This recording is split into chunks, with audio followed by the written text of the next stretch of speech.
Hi, and a very warm welcome to Wellbeing Mission Control. I'm Greg Parry, I'm a wellbeing specialist. And one of the most important things that we can do every day is to think a little bit more clearly and carefully about how we're using our time. I know, if we're talking about business or life in general, we're all supposed to be experts at time management, making sure our to-do lists are up to date, we're accomplishing everything that we're supposed to do. But we're only really effective for about 3 hours a day. It's quite a shock, isn't it? But the latest research indicates something which we've suspected for decades, that this habit of putting in 8, 10, 12 hours a day is actually quite ineffective. We're only really productive and effective for about 3 hours a day. How you use those hours, of course, is entirely your discretion. But what I want to talk about is not how you manage all your responsibilities and duties.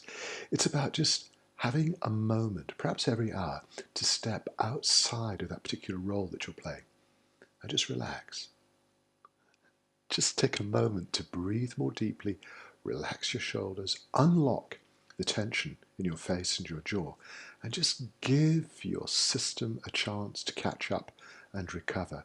Because when you take these very simple steps, the shoulder relaxation, the deeper, calmer breathing, you automatically trigger some fantastically natural and effective mechanisms in your mind and in your body that lower stress. See, the way that most people are living their lives it's crazy, it's out of balance and it's unnatural. We didn't evolve to be super stressed all the time. It's quite the opposite. We're not very effective when we're constantly under pressure. So what I'd like to suggest is that you just set aside a minute or two, perhaps at the top of each hour if it's practical, and just stop what you're doing. Take a step outside of the work schedule.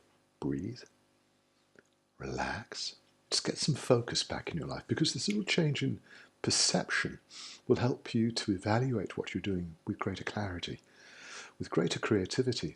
But beyond all this talk of efficiency, it's a more important issue, and that you are respecting your body's needs, the fact that your health and your well-being are super important. We tend to only appreciate these things when they're compromised, but if you just take that little bit of space every hour to give your body and your mind a chance to recover, to rebalance, to get back into the most optimal form of functioning, you're going to feel better. But what is really surprising is you'll find your work becomes easier. Rather than the tasks possessing you and dominating your attention, you find that you can master your responsibilities more easily. You can find answers with a deeper level of creativity. That's got to be good. But remember, we are really focused on well-being. And if you can learn to take these little moments to relax, to just become more centered, become more aware of what's going on around you, it's going to have a huge impact on the quality of your life, as well as your to-do list. What do you think? If you have any suggestions or comments, please feel free to get in touch. And if you want to contact me directly, well, as you know, my email address is in the description below. And in the meantime, I'd love to wish you a wonderful day.